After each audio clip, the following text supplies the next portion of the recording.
Picture this. Neighbors, a sun-drenched slice of American suburbia called Willow Creek Estates, where every blade of grass stands at attention like it's saluting the flag. Every mailbox gleams the exact shade of approved beige, and every resident pretends they're living the dream. But peel back that glossy HOA brochure and you'll find the real rot, the kind that smiles and purls while tightening the noose. At the center of it all sat Victoria Vera Caldwell, our resident HOA Karen extraordinaire. She spoke in that syrupy voice like she was doing you a favor, quoting community standards like they were the Ten Commandments. But behind the clipboard and the perfect highlighted hair, she was a power-hungry tyrant who'd rewrite history itself if it kept her on the throne. I'm Mara Harlan, now Mara Shipman after I dropped the family name like a bad habit, and I used to belong here. My father, Robert Harlan, wasn't just any resident. He founded Willow Creek back in the 80s. He drafted the original covenants with his own hand, the ones that actually protected original families like mine from exactly the kind of nonsense Vera loved. Fair rules for fair neighbors, he'd say at those early meetings, patting my shoulder while I sat in the corner clutching my stuffed rabbit like it was the only thing that wouldn't betray me. I was 20 the day everything changed. The rain tapped against the windshield of his old Buick like a metronome, counting down the end of my belonging. My knees barely cleared the dashboard, shoes swinging above the rubber mat, just like when I was a kid. The car smelled of his cheap cologne and engine oil. But that afternoon it felt cold. Off. Wrong. Where are we going? Dad, I whispered, trying to read his clenched jaw. He didn't even glance over. It's better this way. Mara. New board. New rules. You'll sign the updated packet at the center.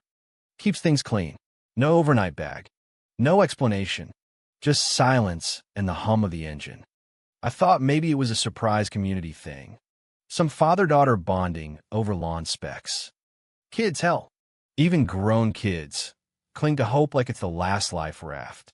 He pulled up to the beige community hall, engine still running, and opened my door without a word. Let's go. The receptionist, Vera herself, back then just a fresh-faced, bored wannabe, flashed too many teeth. Welcome, sweetie. Let's get you settled under the new standards. Her voice was high and fake, cartoon polite. I clutched my rabbit tighter as Dad turned and walked back to the car. No wave. No look back. He just drove off into the fogged-up afternoon, leaving me standing there like I'd been dropped off at the curb of my own life.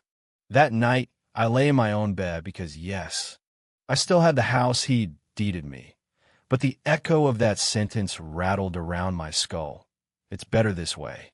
3 weeks later, the first courtesy notice slid under my door. Grass half an inch too long. American flag flown past sunset. Holiday lights left up 2 days past the HOA deadline. Vera's signature at the bottom in that loopy script. For the good of the community. Dear, I paid the $25 fine without a fight.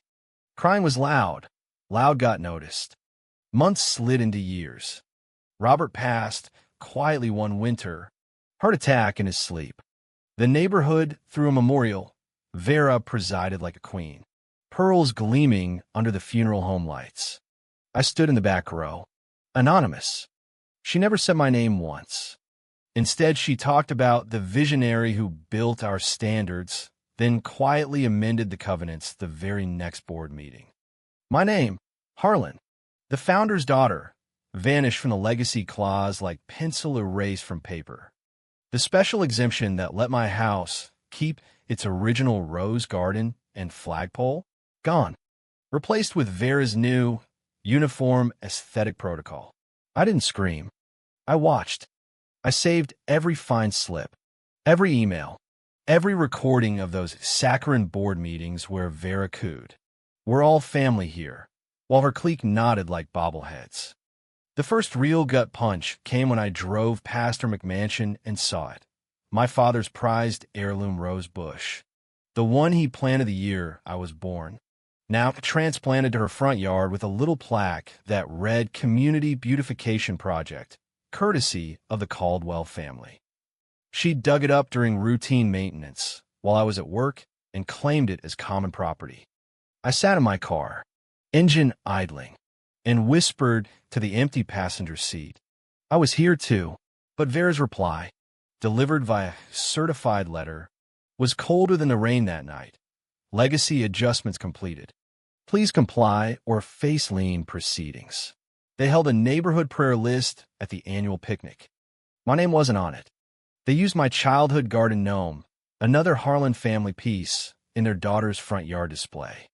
And when I finally stood up at a meeting and said, "My father built this place for all of us," Vera tilted her head with that fake sweet smile and replied, "Oh, honey, we're just maintaining standards. Let's keep things civil." The room nodded. I sat back down. Quiet got you through the day, but quiet also let me watch and listen and wait. Years later, I sat in my one-bedroom kitchen, same house, same rose-less yard, sipping chamomile from a chipped mug while the city lights of a nearby suburb blinked through the blinds. I hadn't thought about Vera in months. Not really. She was just a name I flinched at, a file labeled "Do Not Open," until the email slid into my inbox like a quiet bullet. No subject flair, just 5 sterile words. Estate compliance notification. Willow Creek, HOA. I clicked anyway. The message was clinical, addressed to a mess. Shipman, like we were strangers. You are being contacted as biological descendant of founding member Robert Harlan in relation to pending covenant review and potential lien enforcement on your property. Next of kin by blood. Not daughter. Not legacy holder, just biology. It went on to explain I might have a legal right to contest the amended covenants should I choose not to waive my interest. That phrase was bolded, as if they expected me to sign away the last scrap of proof that I ever mattered here. My tea went cold. I stared at the screen until the pixels blurred. He couldn't call me his daughter in life, but I was good enough for the paperwork when the fines piled up to 20 grand. Curiosity is a cruel thing. I opened a browser tab and typed Willow Creek HOA Covenants. Vera's public Facebook page popped up first. A cheerful family photo at the annual block party. There she was in pearls, flanked by her 2 perfect kids, and between them sat my father's porcelain garden gnome, the one with the tiny chip on its cheek from when I dropped it on my 7th birthday. I zoomed in until the pixels screamed. That chip was mine. Not only had Vera erased my name from the records, she'd stolen pieces of my proof. I created a folder labeled Ghosts and dragged the email inside. You can run from the past. You can wrap it in sarcasm and a full-time job. But when it sends you a legally formatted threat at 8:13 a.m., you sit up straight. I called the number at the bottom. It rang twice before a cheerful voice answered. Willow Creek HOA office. How may I direct your call? I cleared my throat. I received an estate compliance notice regarding Robert Harlan's legacy covenants. I need to speak with the president. A pause, small but heavy. May I ask if you're the biological child of Mr. Harlan? The hesitation around child landed like a slap. I straightened my spine. Yes, by birth. A few clicks. Hold music that sounded suspiciously like elevator jazz. Then Vera's voice came through, smooth and controlled. Mara, darling, I figured you'd call eventually. She didn't sound surprised, just annoyed, like someone asked to clean up a spill she hadn't caused. There's no need for confusion. Robert didn't leave any special provisions naming you. And truthfully, we don't believe it was ever his intent. This is about simplifying the community standards. My throat tightened, not from sadness, from pure, centered rage. You're calling to make me disappear again? Another pause, then the line that boiled my blood. I'm calling to resolve this civilly. She hung up. I stood in my dim kitchen, phone still pressed to my ear, staring at the beige walls that now felt intentional, chosen to keep people numb. I grabbed my coat and walked out into the sharp evening wind along the community path. Joggers passed. Couples laughed. A man fed stale bread to ducks. I sat on a bench and whispered to the choppy pond. She really believes I don't matter, that I won't fight. But she was wrong. The opposite of love isn't hate, it's indifference. Vera had perfected it. Well, if she wanted silence, I'd remind her exactly what my voice sounded like. Back home, I opened a blank email. Subject, Covenant Rights Assertion. Body, I do not waive. I am asserting my full legal rights as biological descendant and legacy holder under the original 1987 covenants drafted by Robert Harlan. Any communication implying otherwise will be documented and submitted with my filing. Best, Mara Shipman. I clicked send, then pulled out the folder labeled legal and laid out every fine slip like a poker hand. No bluff, just facts. Let her think I'm a ghost. I'll haunt her with every line of the bylaws she never thought I'd read. The woman at the county records office wore a red cardigan and a disinterested stare. She didn't ask why I needed the original HOA charter tied to my father's estate. She just took my ID, typed, and pointed. Back wall. Second shelf. The room smelled of dust and toner. I found the folder. Harlan. Robert G. Shipman. Mara. Thin. 6 pages stapled. The first document was the 1987 founding covenant, showing my name listed right below my father's as protected legacy resident. A quiet part of me dared to feel pride. Then the next page wiped it clean, an amendment dated 2003, right after Dad's death. Effective immediately, Mara Shipman is removed from designation as beneficiary. All rights consolidate under current board protocols. My name wasn't just crossed out, it was rewritten like I'd never existed. I left the office numb, file pressed to my chest. Back home, I dug through a dusty box from my grandmother. Tucked between old report cards was a photocopy of the original trust agreement, my name as direct heir to the Community Beautification Fund. No conditions. The trust had been quietly nullified in 2003, buried in an appendix. Someone had decided that version of my life didn't deserve to happen. Anger settled into me like sediment. I was tired of being managed like a risk. I dialed the HOA office again. I need the full list of assets, holdings, and named beneficiaries under the Harlan Legacy Clause, I said, calm but sharp. You have 10 business days before I issue a subpoena. The receptionist faltered. I wasn't bluffing. That night, I drafted a formal objection email, attaching scans of the original deed and trust. I am formally objecting to any modifications made to my legal designation without notification or consent. Further correspondence through my legal representative. I clicked send. 3 days later came the auto reply. At this time, you are not listed as an invitee to the private memorial plaque dedication for Robert Harlan. The obituary link was sanitized. No mention of me. That Saturday, I stood across the street from the community center in a black coat, coffee untouched in my hand. Cars rolled in, sleek and expensive. Vera stepped out of her luxury SUV in heels too high for mourning, greeting guests like a politician. Her kids stood poised beside her. The chapel doors opened. I stayed on the cold sidewalk. Anonymous. Behind me, a woman murmured, I didn't know Robert only had one daughter. My jaw clenched. He had 2. I whispered. One was disposable. I walked into a small, open vigil service that night. Not for him. For me. Candles flickered. During the prayer, the volunteer read the list of the honored dead. Robert Harlan survived by his loving board president Vera Caldwell and her family. Edited out again. I sat alone in the back pew, watching wax melt down a candle. The pain had moved past the body into the bone. You know what it feels like to be erased? It sears. I left before the hymn. The streets were quiet. Every footstep echoed. They didn't just bury him. They buried me too. but I was still standing. Back home, I drafted a letter demanding documentation for any memorial expenses drawn from the community fund. As verified stakeholder, I require confirmation of all transactions. I scanned and sent it. Then I searched social media. Vera's eulogy video was circulating.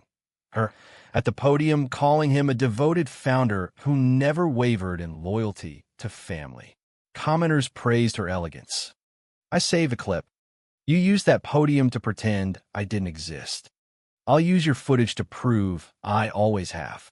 An unexpected email arrived from someone I hadn't seen in 20 years. Subject, you might want to see this. Zenda, Janice. My father's old paralegal. Sharp glasses. Never wasted words. We met at the same diner off the highway. Same green vinyl booths. Same burnt toast smell. She pushed a manila folder across the table.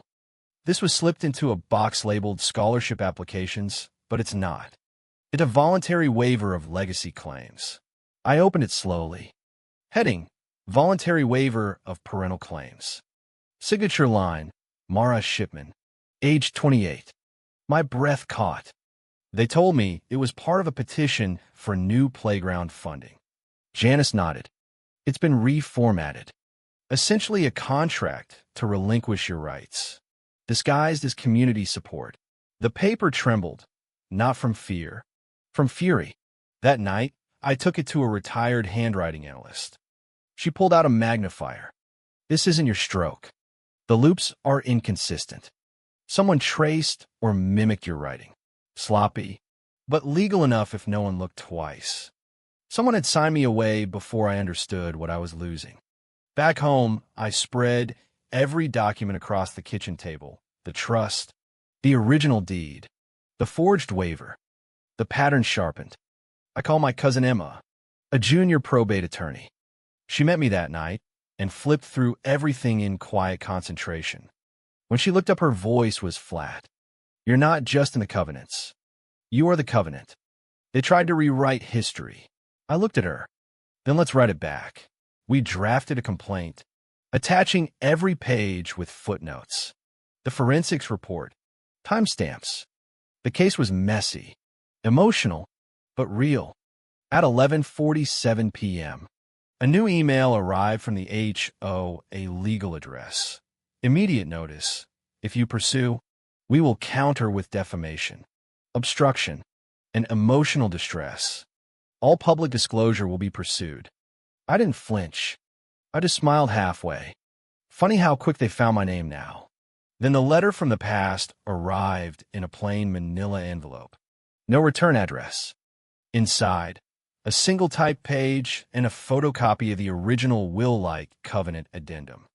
He meant for you to have this. I couldn't stay silent. No signature. Dated 3 days after the memorial.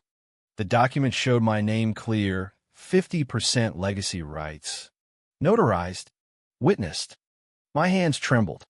This one didn't erase me. It remembered me. The next morning, I took it to the county archive center. The clerk's eyes lifted when I said Shipman. You're Robert Harlan's granddaughter. He brought a warm box. Your father was a detail man. Made me promise to keep a backup. There was again my name in fresh ink. Signed months before he died. 50%. Exactly what Vera had spent decades burying. I walked into the HOA office with the original and notarized copy. The receptionist's face fell. I was taken to a glass conference room where 2 of Vera's lawyers sat. I'm here to submit evidence for covenant reconsideration. This supersedes any prior agreements. One glanced and bristled. Chain of custody is questionable. I leaned forward. It's notarized, witnessed, stamped, and real. They whispered. Even if admissible, intent could be debated. I smiled cold. This isn't a favor. It's a correction. That night, I noticed an extra line in the document. In the event of dispute, consult Mr. Royce. I called the archive. Voicemail. Mr. Royce. This is Mara. I found it. I need you to testify. He didn't call back. He showed up at my door at sunrise. Leather binder clutched tight. You weren't supposed to be left out. Inside were pages confirming everything. Original covenants. Sealed envelope with my initials. There's more, he said, pulling out a letter from the old housekeeper. Vera had screamed that day, made Robert throw away photos. The housekeeper fished them out of the trash. So much effort pretending I didn't exist. Royce sipped water, hands trembling. She told him if he didn't remove you, she'd leave. He was weak, but he didn't forget. That's why this was signed in secret. I nodded. Will you testify? He didn't blink. That's why I'm here. I reached out to my old caseworker from the early days. Her voice cracked when I said my name. It never felt right. Papers moved too fast. She brought her own folder, typed notes. Timeline. Witness statement. I couldn't stop it then. But I can back you now. We laid everything out. The notarized covenant. Royce's testimony. The housekeeper's letter. The forensic analysis. Emma tapped the top sheet. This isn't a dispute. This is a cover-up. I looked at the folder. They wanted quiet. What they'll get is a courtroom. We submitted the filing that night. 3 days later, the thick envelope arrived from Superior Court. In the matter of the covenants of Willow Creek Estates. I sat at the kitchen table, fingers tracing the seal, and smiled just barely. Now was their turn. The courtroom was sterile, beige chairs, dull carpet, but I wasn't there to be impressed. I was there to be heard. Emma walked beside me, file boxed like a quiet threat. Vera was already seated, designer suit, stone-faced. The judge entered. Early proceedings were protocol, but when it was my turn, I stood with the 2003 waiver letter in my hands. This is a rejection disguised as a petition. He refused to sign anything acknowledging me. He didn't just walk away, he stood in the way. Emma followed with the trust documents, the forged waiver, and the handwriting analysis. Then I handed the clerk a flash drive. It's video, recorded 6 months before his death, found in the archive lockbox. The judge reviewed it in chambers. When she returned, her tone had shifted. She looked at Vera longer. For the record, the video confirms the deceased intended to include Mara Shipman and expressed regret over actions to obscure her involvement. Outside, Royce gave a short statement to the waiting press. I kept this for decades for this moment. Vera's entourage scrambled to their car. I didn't feel victorious in a Hollywood way. Winning just felt necessary. Later, someone from the gallery handed me a small envelope. Inside, the original uncropped family photo from the memorial. On the far edge, barely visible, the curve of my shoulder in black. Someone had written on the back, before the crop. They didn't just pretend I wasn't there. They made sure no one could prove I ever was. That evening, I taped both versions side by side on the community cafe board with a small note. Not everything invisible was missing. Not everyone missing was forgotten. No name, just truth left in the open. I boxed the documents, labeled it archive, personal, and slid it onto the highest shelf. I didn't do it to forget. I did it to move forward. Back at the kitchen table, I wrote in my journal. Sometimes closure isn't something you receive. It's something you create. I didn't need anyone to say my name anymore. I'd spoken it enough. The phone rang one evening, blocked number. I answered. Silence. Then Vera's voice, cracked and small. Mara didn't know who else to call. They've frozen my accounts. I said nothing. Let her sit in that silence. Let her feel what it was like when no one rushed to fix the mess she made. 2 days later, a video surfaced on the community blog, security footage from the bank. Vera at the counter, mid-rant, voice sharp and unhinged. You don't know who I am. The teller looked scared. The court had placed a freeze pending judgment. I watched it from my kitchen table, arms folded, tea going cold. It wasn't my voice they heard that day. It was my power they felt. The ruling arrived in black ink on white paper. Mara Shipman is awarded full legal recognition as legacy beneficiary per the original covenants. 50% of disputed community funds plus damages for obstruction. Mandate of public correction to the family. Excuse me. Neighborhood. Record. I lit a candle. Not in celebration. In finality.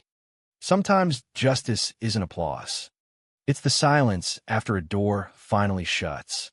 A week later, I drove out to the old founding cabin by the lake, my grandmother's place. Quiet and unchanged. I placed the uncropped photo on the mantel. That night, I opened a blank page and wrote to myself, "Dear me, you didn't disappear. You survived the eraser and you rewrote the ending." I sealed it and slipped it into the drawer. Sometimes the last word isn't loud. It's simply yours. When I look back, it's not the courtroom winds that stay with me. It's the silence I endured and the silence I broke. Being erased doesn't mean you cease to exist. And just because someone doesn't claim you doesn't mean you're unworthy of being claimed. You don't have to scream to be powerful. Sometimes refusing to disappear is enough. To anyone watching who's ever been pushed aside, rewritten, or told they don't belong, know this. You are allowed to stand back up. You are allowed to reclaim your space. You are who you decide to be. Now I'd love to hear from you. Have you ever been erased by an HOA Karen or anyone who thought they could rewrite your story? How did you respond? Type 1 in the comments or tell me where you're watching from. If this story touched you, subscribe so you don't miss the next neighborhood nightmare turn triumph. Until next time, keep showing up, even if someone once told you not to.